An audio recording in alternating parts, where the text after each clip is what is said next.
Would you like a cursed doll as a gift? Would you like it named after you? Neither did Robert Eugene Otto. Apparently, this all started when Robert's grandfather went on a trip to Germany and came back with a 40-inch anomaly in a sailor suit, stuffed with straw. According to family members and later accounts, the doll had a habit of creating mischief, which is often blamed on Robert. Their servants claimed that they heard Robert talking to the doll, and it would reply back with a different voice. Furniture in the house would mysteriously move, and neighbors said the doll would peek out the windows. Robert kept the doll into adulthood, even giving it a room of its own. After his death in 1974, new owners of the house experienced similar strange events. Eventually, the doll was donated to the Fort East Martello Museum, where it remains until today. Fast forward to the present, it's alleged that people who do not ask Robert for permission to take his picture would experience misfortunes like car accidents, loss of employment, or unexplainable illness. Skeptics and psychologists suggest that this is nothing more than a bad coincidence. Whatever it may be, people are still drawn to the folklore behind it. Also known as the Devil's Bible, this immensely large book is only overshadowed by what's written inside it and how it all came to be. Created in a Benedictine monastery during the 13th century, this leather-bounded book with ornate metal decorations measures at a length of 36 inches, 20 inches in width, and thickness of about 9 inches. Astonishingly, this book weighs 75 kilos or 166 pounds. The pages are made of donkey skins and are riddled with illuminations of red, blue, yellow, green, and gold. According to the legends, this book was created by a reclusive man named Herman, who is a Christian monk that was sentenced to being walled alive for breaking his monastic vows. To escape his demise, he promised to create a book that would glorify both the monastery and human knowledge itself. They accepted his offer under the condition that he completes it in one night. Under the dim candlelight with his trembling and bloody fingers, Herman worked tirelessly. Right in front of him, a dark figure with red eyes slowly began to emerge. Despite his best efforts and with midnight approaching, desperation kicked in. Herman thought to himself, if only someone can finish this for me. Chilling wind suddenly filled the room along with mocking, faint laughter that sounded human but otherworldly at the same time. With his soulless payment, he felt his body weaken and at the same time move on its own, then passing out just as midnight was about to strike. When he woke up, there laid in front of him the work of the devil himself. On May 7, 1697, a fire broke out in the Swedish Royal Library where the manuscript was being kept. Much of the place was destroyed, but the Codex Gigas was saved because it was thrown out the window.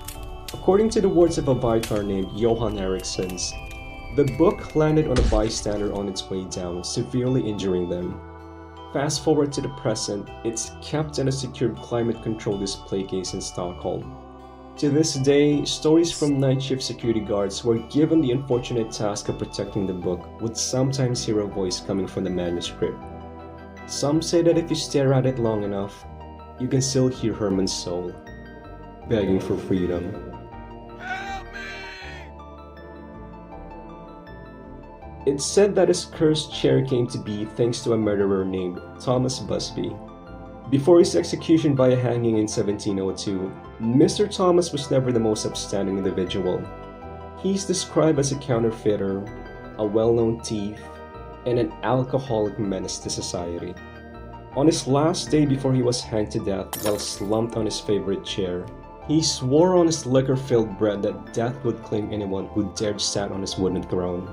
The patrons of the inn roared with laughter, but unbeknownst to them, Busby would have the last laugh. Days after his demise, a chimney sweeper sat on his chair to rest for a while. Before dawn even came, the man was found dead at his house. Another story says that a soldier saw the warning on the chair and just laughed it off before having a seat on Busby's chair.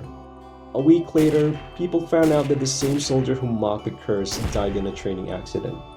These stories stacked up over the decades, with the last victims being Royal Air Force pilots dying in a car crash. For everyone's safety, it now hangs high on a wall at the Thirsk Museum. Allegedly at night, they can still hear the wooden chair creak, as if inviting its next victim. On March 27, 1974, a small family on Fort George Island noticed a brush fire happening in the distance. Upon investigation, they found a shiny metallic sphere with no markings or visible seams. They initially thought that it was a cannonball, possibly a remnant from the conquistadors. Logically, they took it back home. Days later, they noticed the sphere behaving strangely.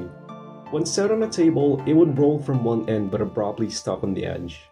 It responds to the sound of guitars by making throbbing, heartbeat-like noises. The sphere can even suddenly change directions when rolling, and follow people around when it's in the mood. Terry woke up one night and found the sphere on their hallway, just standing there, menacingly. Out of fear, they locked it away in the trunk and only took it out to show for friends and family. Eventually, word got out and the US Navy got involved. They did x-rays but found nothing peculiar about the sphere. They claimed that it was nothing more than a ball bearing used as a check valve. The media also caught wind of the whole debacle.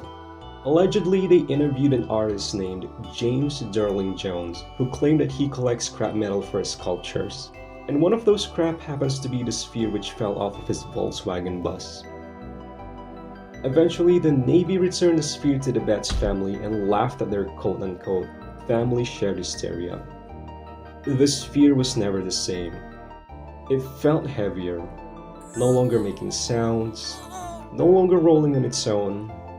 But every once in a while during the silent dead of the night, Terry swears that he can feel it. Not moving, not making a sound, just waiting. This ancient wooden sculpture dates back 11,500 years ago during the Holocene period, older than the pyramids of Giza itself. It was discovered under 4 meters of peat bog in Russia during the 1890s and is currently displayed at the Sverdlovsk Regional Museum. Standing at a massive 4 meters or 13 feet tall, nobody could read or decipher the symbols that are etched on its body. It was unearthed in several fragments which suggest that some are lost. This could potentially indicate that the sculpture would be much taller than initially thought. What makes this bizarre is that wood generally degrades to nothing over time. All the more puzzling considering it was submerged in waterlogged wetlands. Allegedly at night when they studied the sculpture, lights would flicker and every time it did, the carvings would seemingly change or disappear, as if it was still being carved by something or someone.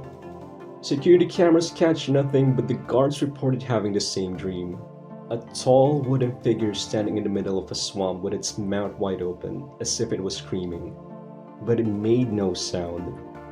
One morning, a geologist woke up from his work desk, surprised to find the same carved symbols written on his notes. But he swore he never recalled making them. His colleagues caught him talking in his sleep saying, "It's not a statue." From maps to divine worship, nobody still knows the true purpose of these creations.